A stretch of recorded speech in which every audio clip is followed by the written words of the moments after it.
Bueno, Orix, qué gusto verte. Estamos aquí este domingo de nuevo a las 10:50 de la noche, grabando, pues en la noche no hay de otra. 10:50 porque pues llegaste tarde, amigo.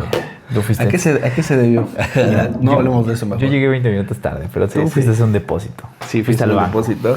al bañorte. Tardé un poco en regresar debido a que no salía la transferencia. Había tráfico. Sí. Bueno, amigos, queremos hacerles un anuncio. Dionisio y yo hablamos acerca de qué podemos hablar, de qué temas podemos hablar, y decidimos hablar acerca de un libro que hemos estado leyendo y les recomendamos que ustedes lo lean también si quieren. Devocionales clásicos por Richard Foster, y vamos a ir viendo tema por tema. Y pues bueno, vamos a presentar tal vez el primer autor, que es C.S. Lewis, y el libro del cual vamos a estar comentando ciertos resumen que se encuentra en los devocionales clásicos, que se puede decir. ¿Por qué dice devocionales clásicos de personas? Porque habla de creyentes influyentes a lo largo de la historia del cristianismo. Por ejemplo, C.S. Lewis, Agustín de Hipona, Martín Lutero, Juan Calvino, John Wesley, Charles Spurgeon, Watchman Nee y muchos otros, de los cuales vamos a estar hablando tal vez en este podcast, ¿no? Sí. Precisamente son personas que vivieron hace muchos años, la mayoría, y que pues expresan la manera en la que vivían la fe, por así decirlo. Algunos son de sus libros, pero esto refleja la manera en la que ellos vivían, como dice al menos de C.S. Lewis, ¿no? Era una persona que vivía el cristianismo muy práctico, que lo veía no como algo así de, no manches, solamente los apóstoles, o solamente Pablo, o solamente fulanito, sino que él al menos estaba convencido que cualquier persona podía vivir una vida cristiana correcta, siempre y cuando estuviera dispuesto a hacerlo. Claro, y a pesar de que él era un gran pensador de su siglo, un gran filósofo también cristiano, que da muy buenos argumentos para poder pues entender de una manera más profunda las escrituras, o incluso es escritor de varios libros populares, ¿no? Sí, como Narnia, por ejemplo. Las crónicas de Narnia escribió él. Y bueno, y hay muchos libros que nos podían motivar a poder hablar incluso de su vida, de él. Hace mucho tiempo estaba escuchando, no leí ese libro, estaba escuchándolo en un podcast. ¿Cómo se llama? Los cuatro amores, creo. Los amores. No me acuerdo cómo se llama. Pero ahorita vamos a tratar un libro que se llama Fragmentos de Cristianismo y nada más. Y nada. Entonces, ¿quieres darle una lectura rápida a lo que vamos a hablar para que podamos entender el contexto de lo que vamos a comentar? Ok, ¿te parece si leemos primero el primer punto? Va. Yo creo que ese sería lo importante sobre el tema, porque es la problemática que muchas veces vemos hoy en día, pero no consideramos. Dice, déjame ver. Ahí está. Ok, dice el primer punto, dice, ¿qué tanto de mí mismo tengo que entregar, no? Dice, la idea ordinaria que todos tenemos antes de llegar a ser cristianos es esta. Tomamos como punto de partida a nuestros yos ordinarios, con sus varios deseos e intereses. Luego admitimos algo más. Llámalo moralidad o comportamiento decente o bien, el bien de la sociedad. Dice, hace reclamos sobre este yo, reclamos que interfieren con los deseos propios del yo. Dice, lo que queremos decir con ser buenos es entregarse a esos reclamos. Algunas de las cosas que el yo ordinario quiere hacer resultan ser lo que llamamos mal, y bueno, tenemos que abandonarlo. Otras cosas resultan ser lo que llamamos bueno, y bueno, tenemos que hacerlo. Pero estamos esperando todo el tiempo que cuando aquellas demandas hayan satisfecho, el pobre yo natural todavía tenga oportunidad en algún tiempo de seguir con su vida y hacer lo que quiere. De hecho, somos como un hombre muy honesto que paga sus impuestos. Los paga todos, pero espera que le quede lo suficiente para poder vivir. Porque todavía estoy hablando de nuestro yo natural como el punto de partida. Muy bien.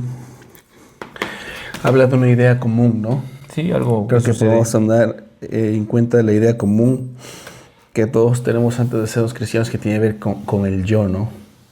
¿Qué podrías pensar acerca de eso, de lo que comenta? ¿Del yo o del tema en general? Pues del tema en general. Del tema en general. Ok, del tema en general, menos el punto de vista que tengo, es que muchas veces vivimos como si tuviéramos dinero en nuestra cartera, pagando cuentas, y esperamos que nos quede algo para poder darnos el gusto nosotros mismos. Vivimos cumpliendo expectativas de las personas, hermanos de la iglesia o las personas de la sociedad, tratando de dar un buen testimonio de Cristo, Y digo entre comillas un buen testimonio porque no es un deseo genuino de obedecer a Dios, de amar a Dios, de reflejarlo y de decir que glorifican a Cristo, sino es un cumplir, entre comillas, de decir, bueno, voy a hacer esto para no avergonzar el nombre de Dios, para que no digan que soy un mal cristiano, para que no hablen de mí o para que los hermanos no se enteren de que hago estas cosas por el estilo. Y vivimos pagando cuentas ajenas a las expectativas de las personas. Aplastando lo que realmente queremos hacer. Aplastando lo que realmente queremos hacer, pero en este caso hay una lucha interna de lo que queremos realmente hacer, porque habla del yo mismo y sabemos que hoy en día todo es como decide tu corazón, el yo más importante y el ego es lo más importante hoy en día en esta cultura, y creo que es un punto importante el yo mismo que vamos a tocar más adelante, contra lo que Dios a través de las personas o de la Biblia o de otras cosas de la iglesia nos dice que es correcto, y es una lucha. Creo que lo que aquí está diciendo es así que nosotros muchas veces pensamos que lo bueno es hacer ciertas cosas que muchas veces no tenemos el deseo de hacer, pero simple y sencillamente las hacemos porque queremos aparentar que somos buenas personas, que somos piadosos, y creo que eso es un fenómeno que sucede mucho dentro de las iglesias, ¿no? El participar, hay un dicho que dice que mucho abarca, poco aprieta, ¿no? Sí. Y esa es la realidad de muchas personas que abarcan muchas cosas y que realmente pues quedan mal en muchos lugares.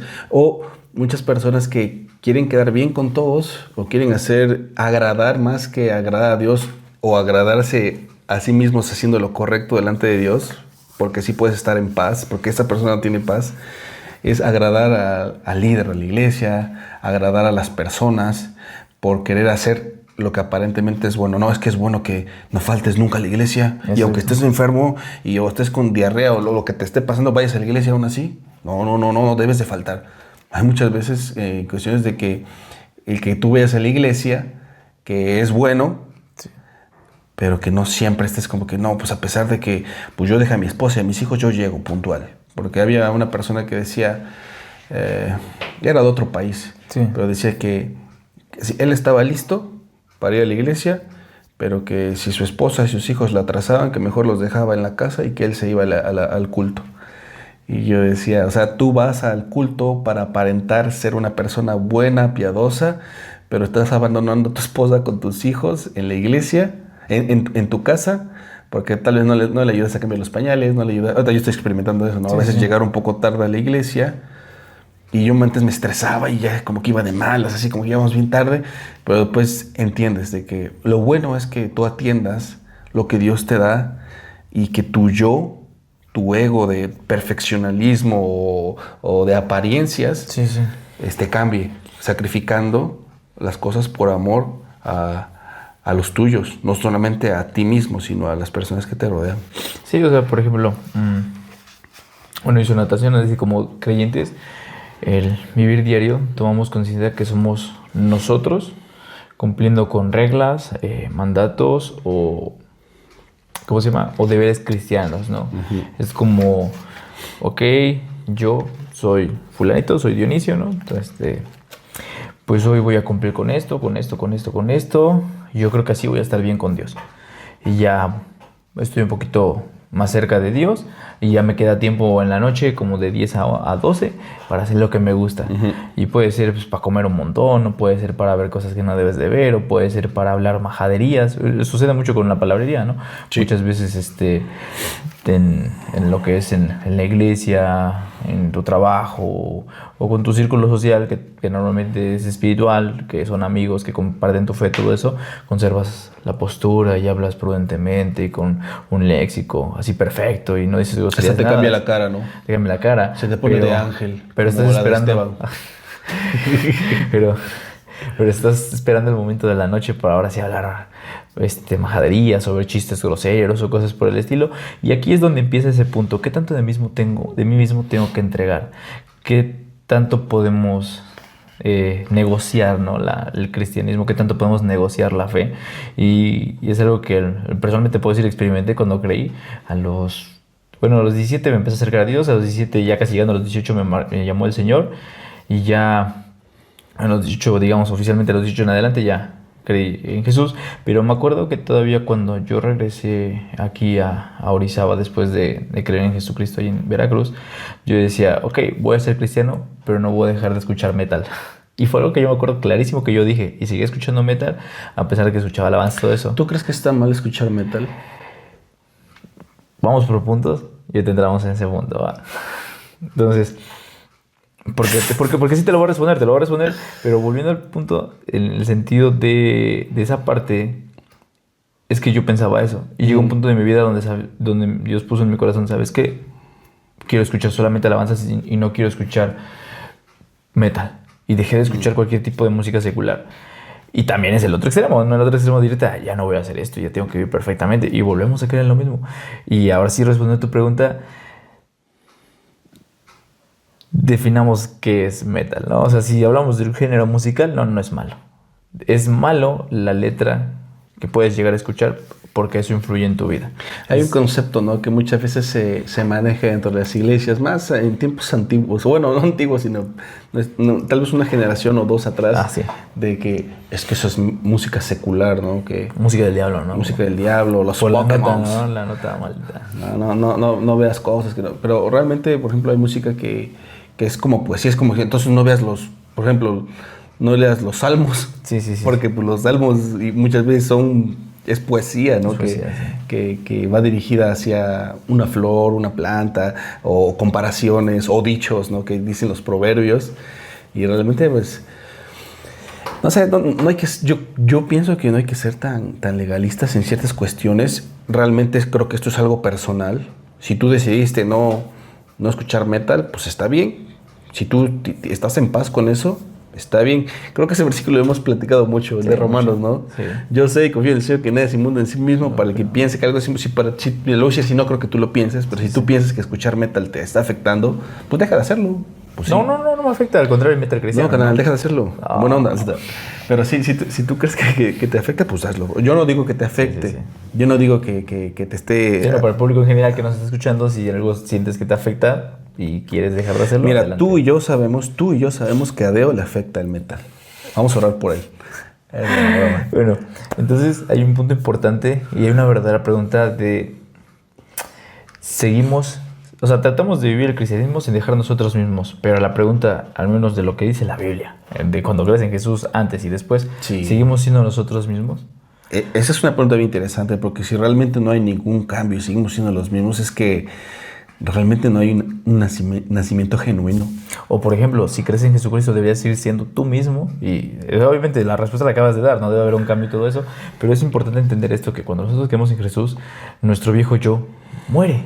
Y Pablo lo dice en Efesios, dice, despójense del viejo hombre y de vuestra vieja manera de vivir y vístanse del hombre creado según Dios. No, creo que nos estamos metiendo a la segunda parte, que es 2 resultados. Okay. ¿Quieres que lo lea? Dale, ¿Y lo seguimos? Mira, vamos a leer. Dice 2 resultados. El punto número 2 dice, mientras pensamos de esta forma, lo más probable es que el resultado de estas dos cosas o desistimos de tratar de ser buenos o llegamos a sentirnos muy desgraciados.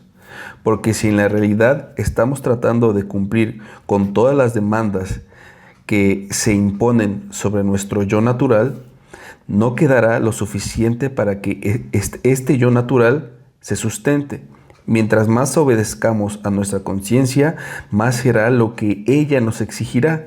Y nuestro yo natural, que por tal motivo está hambriento, acorralado y preocupado, se irá enojando más y más. Al fin, o dejándonos de tratar de ser buenos, o por lo contrario, vendremos a ser una de esas personas que, como dicen, viven para los demás, pero siempre descontentas y quejumbrosas, siempre sorprendidas de que los demás no se den cuenta de lo que hacen y asumiendo el papel de mártires, y una vez que hemos llegado a este estado, nos convertimos en un estorbo mucho mayor para aquellos para aquellos con quienes vivimos, que si hubiéramos permanecido siendo abiertamente egoístas. Y esto es un fenómeno que sucede mucho en muchas personas, y tal vez nosotros hemos estado en esta posición, todos ¿no? pasamos por esa parte. Alguna vez tal vez nos hemos sentido tan aplastados. Por ejemplo, aquí dice, hay de dos sopas. O desistimos de tratar de ser buenas personas, Y nos volvemos malos. o llegamos a sentirnos y hacemos las cosas y vivimos una vida que, sí, sí, sí. Y cuando nadie te ve, ¿no has visto esos como videos que hacen donde le cuenta a una persona un chiste y el tipo está riéndose así? Está así primero, y se voltea y que realmente no le da risa, está fingiendo que le da risa solamente para agradar. Y vivir fingiendo una vida que no es genuina es vivir en la desgracia. Sí. Espero que entregarse a cualquier otra cosa que, por así decirlo, a cualquier, dice, al final, ¿no? Pues sería mejor que vivieras egoístamente, o sea, sería peor que tú dijeras, pues yo veo por mí, yo hago esto, yo hago aquello, porque al menos tienes una identidad, hablando lo humanamente posible, sería como tener una identidad aunque sea, pero vivir solamente complaciendo a las personas o complaciendo, digo, requisitos morales o espirituales que te imponen las personas, o tú mismo te impones por una mala interpretación de la escritura, porque muchas veces eso, cumples con una expectativa irreal.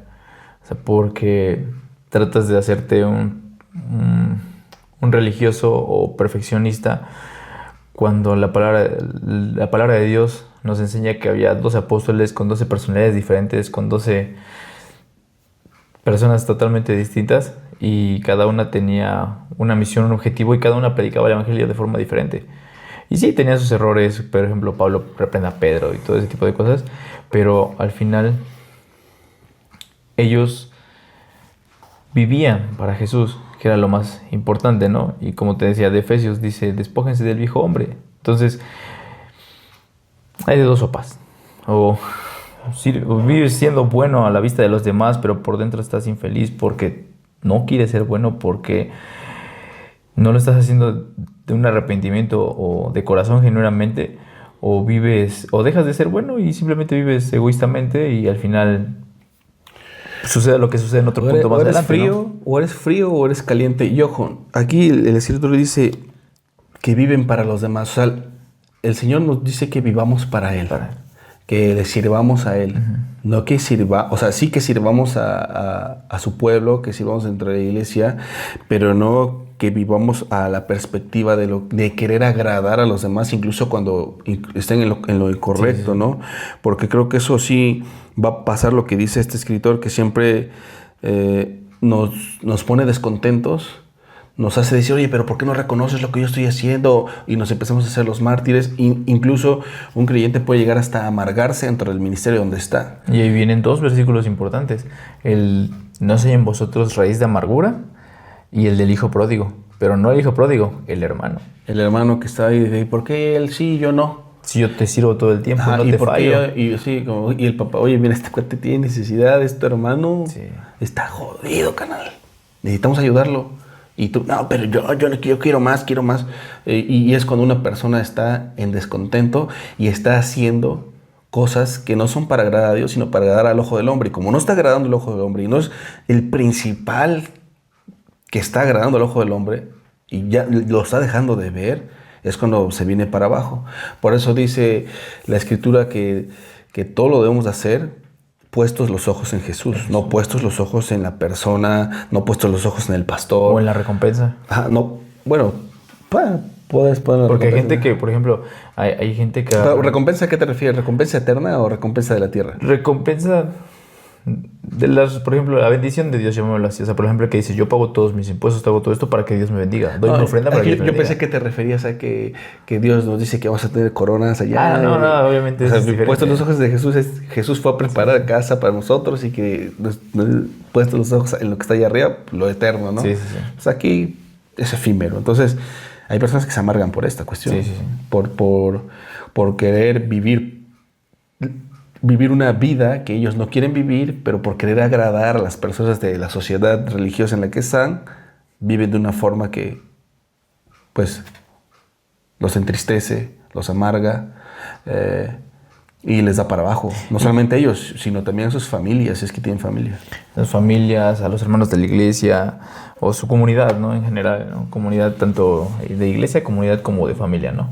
Comunidad de amigos fuera de esos ámbitos. Sí, porque puede ser desánimo con los caracteres El muchas trabajo, veces que tienen. todo. Créame que yo muchas veces he estado en esa posición, ¿no? En el de la víctima, de que nadie me ayuda, yo estoy solo contra el mundo, ay, no, mírenme. Y muchas veces es así, ¿no? Pero si es así, enciérrate en cuatro paredes y dile, Señor, provéeme manos, provéeme economía, provéeme salud, lo que necesites, pedírselo a Dios. Si realmente tú vives una vida genuina con el Señor y no es una vida de fantasía, fingiendo espiritualidad, fingiendo santidad, si tú realmente eres una mujer o un hombre santo, ¿qué vas a hacer? Arrodillarte y decirle, Señor, lléname de ti porque me siento vacío y esto es mi culpa, perdóname. Y quiero agarrar fuerza. Y por ejemplo, el ejemplo máximo que puede haber de vida cristiana es el Señor Jesucristo. O sea, el Señor Jesucristo vivió aproximadamente 33 años, ¿no? Aquí en la tierra. Y bueno, es la edad que se estima más o menos que vivió. Entonces, de los años que vivió en la tierra tú, vivió con un cuerpo obviamente físico que se cansaba físicamente, que pasaba hambre, que pasaba sed, que pasaba a lo mejor enfermedad. Bueno, sí, obviamente sí la pasaba, pasó dolor, pasó muchas cosas en ese cuerpo físico igual que nosotros, ¿no? Padeció humanamente. Y de esos padecimientos que soportó es el ejemplo de la vida perfecta. Porque dice que él vivió una vida perfecta, sin manchas, sin arrugas, sin pecado. Y de todo esto, obviamente la vida perfecta es una dependencia total de Dios. Porque humanamente es imposible vivir una vida cristiana por tus propios deseos. Imagínate, solo imagínate, ahorita que estoy diciendo que Jesucristo es el máximo ejemplo, Él siendo Dios mismo, Él siendo el máximo ejemplo, Él conociendo la Escritura, Él sabiendo lo que Él es, tomaba tiempo muy de mañana y se apartaba a un lugar y tomaba tiempo con su Padre. Incluso antes de empezar su ministerio se fue y ayunó 40 días en el desierto. Y fue tentado y él resistió y él hacía estas cosas. Y solamente me pregunto a mí mismo, ¿y tú y yo qué hacemos, no? Para estar en sintonía con Dios, con nuestro Creador. ¿Cuánto tiempo tiene que no has ayunado? Mira esa papada. ¿Y cuánto tiempo tiene que no hemos ayunado, que no hemos orado, que no hemos tenido un tiempo profundo donde te sientas lleno? O sea, es necesario. Si Jesucristo tenía la necesidad de hacerlo, ¿cuánto millones de veces más tú y yo tenemos la necesidad de hacerlo, ¿no? Y por ejemplo, aquí viene el punto 3, que es un punto importante. ¿Quieres leerlo? Sí. Va. Ese está interesante. ¿Cómo ves si hasta ahí le dejamos? O sea, lees esa parte, lo comentamos, o si hay tiempo. Todavía quedan unos 20 minutos. Ok, le damos. A ver cómo nos va con eso. Sí. Entonces, por ejemplo, dice más difícil y más fácil, ¿no? En el punto 3 dice, el camino cristiano es diferente. Dice, es más duro y más fácil al mismo tiempo. Dice, Cristo dice, dame todo. No quiero tanto de tu tiempo y tanto de tu dinero, o tanto de tu trabajo. Dice, te quiero a ti, dice. No vine a atormentar a tu yo natural, sino a destruirlo. Las medidas no son buenas. Dice, no quiero cortar una rama aquí y otra allá. Quiero cortar todo el árbol. Entrega todo tu yo natural, todos aquellos deseos que piensas que son inocentes, como aquellos que piensas que son malvados, todo el paquete. Te daré otro yo en su lugar. De hecho, me entregaré a mí mismo, mi voluntad llegará a ser la tuya. Es lo que nos dice el Señor Jesús. Dice, es más difícil y más fácil que aquello que todos tratamos de hacer. ¿Has notado, espero que sí, que Cristo mismo en ocasiones describe que el camino cristiano es muy difícil y en ocasiones muy fácil? Dice, toma tu cruz. En otras palabras, será como ser golpeados hasta la muerte en un campo de concentración. Al siguiente minuto dice, mi yugo es fácil y ligera mi carga. Él quiere decir las dos cosas y uno puede ver por qué ambas son verdad. Creo que es algo muy, muy profundo en lo cual podemos pensar. ¿Por qué dice que es muy fácil? ¿Por qué dice que es muy difícil? ¿Por qué dice que es muy difícil? ¿Por qué dice que es muy fácil? Y dos versículos clave que dice al final, ¿no? O sea, toma tu cruz y sígueme, y es martirio. Pues mi yugo es fácil, es ligera mi carga, tranquilo. ¿A qué crees que se deba que muchas veces la vida cristiana puede ser difícil y muchas veces puede ser fácil? Que depende mucho del punto donde estemos partiendo. ¿A qué te refieres con eso? Mencionó una parte, dice que a veces tenemos deseos que creemos que son buenos y pensamientos que creemos que son malvados. Dice, pero esos pensamientos tanto aparentemente buenos, llamémoslo así, y obviamente malvados, dice, quiero que los entregues. No es como de que, nada más dame los malos y quédate los buenos, ¿no? Porque todas nuestras buenas acciones, dice la Biblia, ¿no? Que delante de Él son trapos de inmundicia. Todo lo bueno O sea, mira, lo que tú consideras bueno es inmundicia. no es delante de bueno. Dios. Exacto. Entrégalo. Entrégalo. Cuando dice parte de tu tiempo, parte de tu dinero, parte de tu trabajo, no. Él Dios quiere dice todo. Todo o mejor nada. Todo. Por eso cuando una persona se entrega al Señor, Señor, aquí estoy, me entrego a ti. Y muchas personas no están dispuestas a decirle, Señor, me entrego, ¿no? Porque el entregarte creo que pues viene de Él. Y por ejemplo, C.S. Viene de Lewis Él. decía, es más difícil aquello que tratamos de hacer, que es mantener ese yo natural. Y mantener, digo, cumplir con expectativas o conservar nuestros buenos deseos, nuestros buenos pensamientos y tratar de cumplirlos, dejando a un lado lo malo. Eso está mal, no lo voy a hacer, pero voy a tratar de cumplir eso sin entregarlos totalmente a Dios. Puede hacer que suframos una insatisfacción completa, como es el punto pasado, y el vivir cristiano se vuelve más una tortura que una bendición. Y genera una satisfacción interna, una contradicción tanto para nosotros como para las personas que lo ven, que por eso muchos andan allá, o sea, muchos no crecen en su vida espiritual creo que por este punto en específico de no entregar todo, y son como pueblo de Israel dando vueltas en el desierto. Estancados. ¿Qué hace el pueblo de Israel? Dios, sálvanos, y los liberó de Egipto, los sacó. Ay, Dios, danos tu bendición. Y querían la bendición de Dios, pero cuando Dios les daba tantita dificultad, renegaban. O como que, ¿sabes qué? Ya estamos hartos de comer. Y decía, no, mejor me hubiera quedado allá en vez de morir aquí de sed. Dice, nos has traído nada más aquí Puro a morir de sed. pan. Exactamente. Después puro cuervo. Exactamente. Decían amar a Dios y querían cumplir entre comillas con las cosas de Dios, pero solamente estaban buscando salir de su satisfacción de la esclavitud del pecado. Pero cuando sentían tantito la prueba de Dios, querían volver ahí porque sabían que les causaba placer, ¿no? El ser ellos mismos, ¿no? Aunque eran esclavos, pero eso les generaba más satisfacción que obedecer de todo, entregarse de corazón a Dios. Y es que, por ejemplo, partimos de qué es la obediencia. O sea, una persona que realmente obedece a Dios es porque realmente le ama. No. La palabra de Dios lo dice, claro, dice... Aquel que me ama guarda mis mandamientos. Aquel que me ama guarda mis mandamientos. Y el que guarda sus mandamientos es aquel que no solamente los guarda en un cajón, ahí están guardados, Señor, no, sino que los guarda porque va a abrir y va a revisar, esto es momento de ocuparlo y de obedecer de esta manera. Y déjame decirte, hay una palabra que dice aquí, no he venido a atormentar a tu yo natural, dice, aquí decía Lewis, escribe, yo no he venido a atormentar a tu yo natural, que Dios nos dice eso a nosotros, ¿no? Sino he venido a darle, ¿qué? A destruirlo, A darle muerte. A darle muerte, a destruirlo, y a darle muerte, a fulminarlo, a deshacerlo, a que deje de existir. Y por ejemplo, tú tienes un libro que habla de la historia del cristianismo, ¿no? Y en él, como exponías hoy en la mañana, hay testimonios de mártires que dices, no manches, impactan tu vida, y tú dices, no manches, te dan ganas de vivir como ellos, ¿no? Pablo es un mártir, de los primeros que yo más leí cuando conocí primero a Cristo, y dije, no manches, yo quiero ser como Pablo, ¿no? Y una persona se entrega totalmente a Dios, aparte de que lo vive, lo siente, lo transmite a las demás personas. Las demás personas lo ven diferente, no lo ven como cualquier creyente promedio que va a la iglesia y que no entrega su vida totalmente a Dios, sino que cumple, sino que lo ven como un creyente diferente, como a Moisés, que le resplandecía el rostro, ¿no? Y aunque no nos resplandece el rostro físicamente, pero sí resplandece nuestra vida. Dice Jesús, son luz en este mundo, son una fuente de agua viva para las demás personas, para compartirles el evangelio y el tratar de vivir sin entregar todo y vivir insatisfechos, es por el cual muchas personas temen entrar a la vida cristiana y piensan que va a ser algo aburrido. Y creo que ese tipo de personas no solamente escasean en el mundo, sino también escasean dentro de la iglesia. Esas personas que realmente están entregadas totalmente, espíritu, alma y cuerpo, al Señor, llenos de Él, actuando, viviendo, hablando de las formas en las que el Señor quiere que actuemos.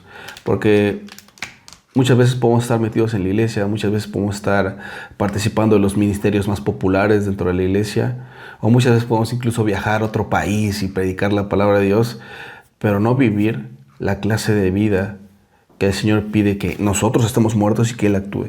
Como decía Juan el Bautista, es necesario que Él crezca, que yo mengüe, ¿no? Eso deberíamos decir nosotros. Señor, yo quiero que tú crezcas en mí y que yo muera. Ese es nuestro paso de obediencia en el bautismo. O sea, Sí. cuando nosotros nos bautizamos, asemejamos a que nuestro hombre natural, nuestro viejo hombre muere, y cuando resucitamos con Cristo, o sea, llenos de Él, del Señor Jesucristo. Y creo que pues eso debía ser una realidad de nuestras vidas para todos los que nos hemos bautizado, ¿no? Vivir una vida genuina, que sí es fácil a veces vivirla en el Señor y a veces es difícil. Había una persona que comentaba que, no, pero tú cuando estás cerca del Señor es fácil, todo es fácil. No es cierto, a veces hay cosas, tú estás bien con el Señor, las cosas están en orden y a veces es muy difícil hacer lo correcto. El obedecer a Dios es amarlo y muchas veces el amar duele amar, ¿sí? Porque los resultados del amor tienen que ver con paciencia, con benignidad, con templanza. Muchas veces amar a una persona que pues tal vez no te ame a ti es difícil, ¿no? Pero cuando tú amas al Señor, ahora lo voy a decir desde este punto, es fácil porque Él es perfecto. Él te sustenta, Él te ayuda. Muchas veces no lo vemos porque estamos lejos de Él, pero la realidad es que a veces es fácil y a veces es difícil, depende del punto en el que estemos. Y no depende muchas veces de nuestra espiritualidad, sino de las cosas que a nosotros nos cuestan, como nuestro yo y nuestro hombre natural, o nuestro viejo hombre que lucha por querer gobernar nuestro ideal como cristianos. Y aquí, por ejemplo, podemos pasar al punto número 4. Sí. ¿Te parece si lo lees? Sí. Las cosas más peligrosas. Los maestros nos dirán que el muchacho más perezoso de la clase es el que al fin del curso escolar trabaja con mayor empeño. Esto es, si a dos muchachos se les da una proporción geométrica para que la resuelvan, el que está preparado para las dificultades tratará de entenderlas. El perezoso tratará de aprenderla de memoria, porque por el momento esto es lo que requiere menos esfuerzo. Pero 6 meses más tarde, cuando se aproximan los exámenes, el perezoso se verá pasando horas y horas de desagradable trabajo en cosas que el otro muchacho entiende y posiblemente goza en unos cuantos minutos. La pereza significa a la larga mucho más trabajo. O veámoslo en otra forma, en una batalla o en el ascenso de una montaña, a menudo hay cosas que hay que tener agallas para lograrlas, pero también a la larga es lo menos peligroso. Si no lo hacen por cobardía, horas más tarde se llegarán en el peor peligro. La cobardía es más peligrosa. Exactamente, digámoslo así, la flojera y la cobardía son dos cosas más peligrosas que el trabajo constante o el trabajo duro, llamémoslo así. La constancia, ¿no? La constancia. Y muchas veces La permanencia. la permanencia y la constancia es difícil. Porque tiene que ver con disciplina. Con disciplina, y Pablo dice disciplina tu carne, ¿no? Uh-huh. La Biblia dice disciplina tu carne. Obviamente, como dijo anteriormente, tienes que permitir que Dios pode cosas de tu vida, cosas que están ahí estorbando. Y obviamente va a podar todo, porque todo lo que es antes de Él, dice 1 Corintios, que aquel que permanece en Jesús es una nueva criatura. Todo lo ha hecho nuevo y las cosas viejas pasaron, ¿no? Entonces, obviamente, todo lo que está antes de que creímos en Jesucristo, pues es viejo, es obsoleto. Dice Efesios, es el viejo yo que está viciado con deseos engañosos. Entonces,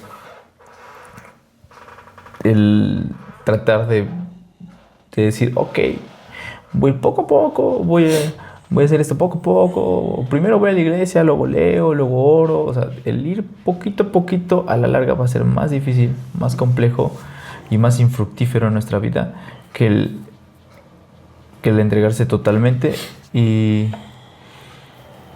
esforzarse por hacerlo desde un principio. Cuando dice el escritor que no lo hacen por cobardía las cosas, la escritura nos dice que Dios no nos ha dado un espíritu de cobardía, sino de poder, de amor y de dominio propio. Y el dominio propio es algo que te vas a tener a hacer una disciplina constante en las cosas que tú haces para el Señor. E incluso, por ejemplo, la cobardía muchas veces viene desde el hecho de que cuando te dicen, mira, Dios hizo esto por ti, mandó a su hijo, murió por ti. No, es que yo no creo poder.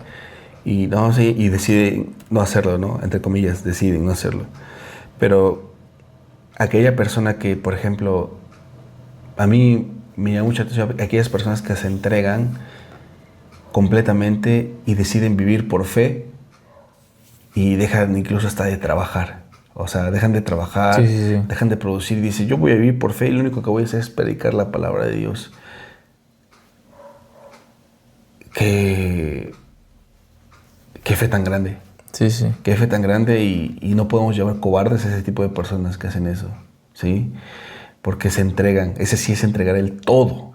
Bueno, no quiero decir que las personas que no dejen de trabajar y todo eso, sino que hay muchas personas que trabajan, que hacen cosas y realmente son personas igual que viven sin cobardía, ¿no? Viven para el Señor y bien, y porque el Señor los ha puesto en ciertos lugares, o a nosotros nos ha puesto en ciertos lugares donde pues es necesario trabajar y el Señor nos ha dado ese trabajo y viene de Él, ¿no?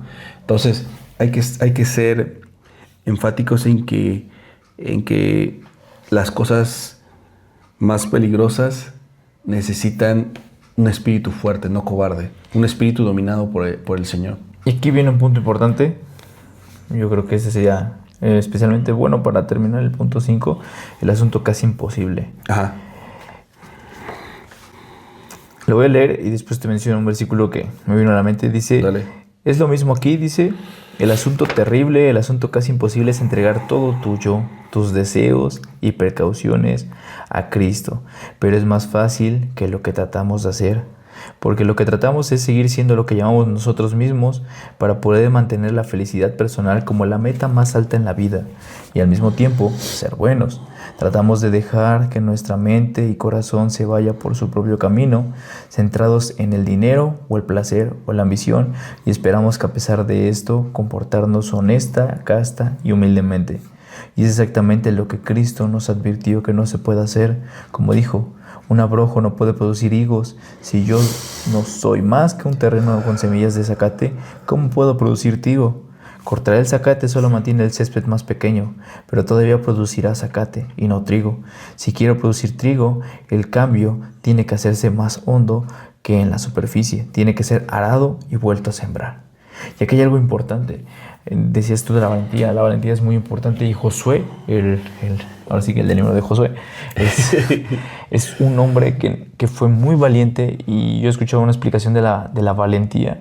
Y la valentía no es solamente agarrar y echarte unos guamazos o sacar espada, no.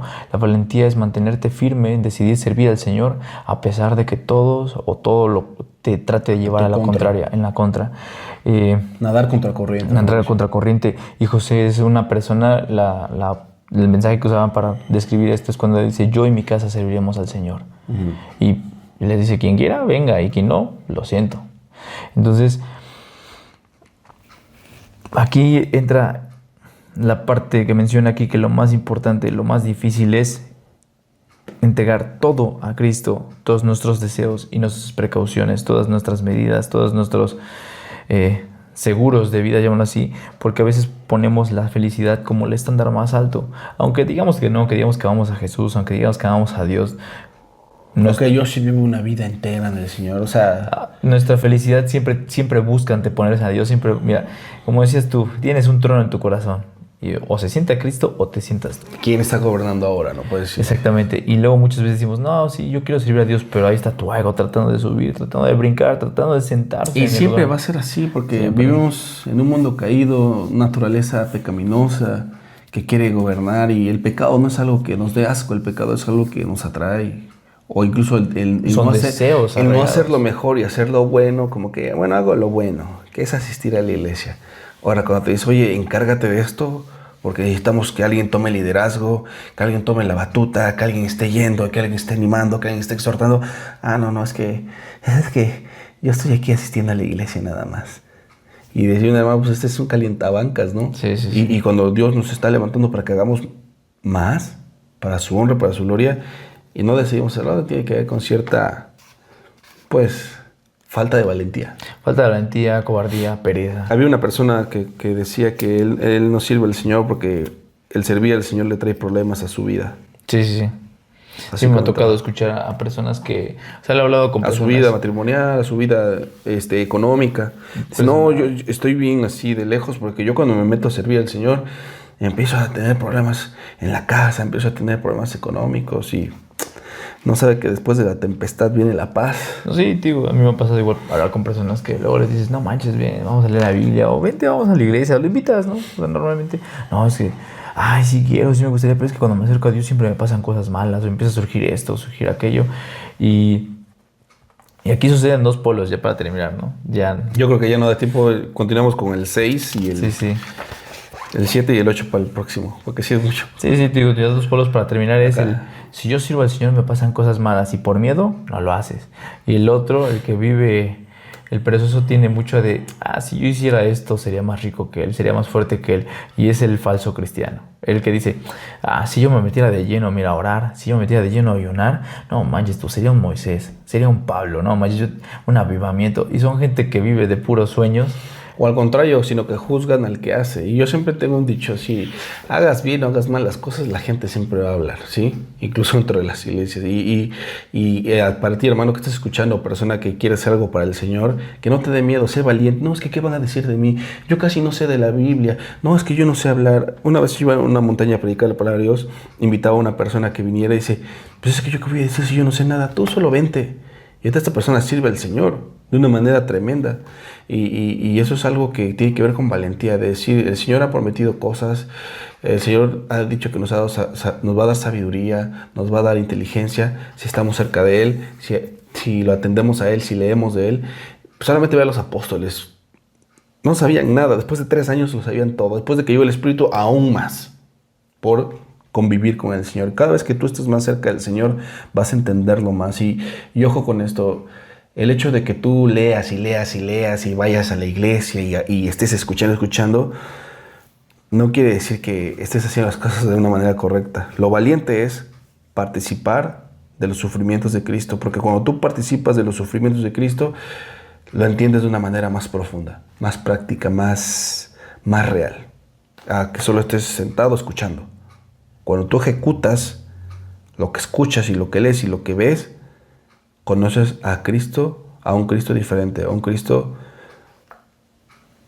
de una manera muy diferente cuando tú participas de sus sufrimientos.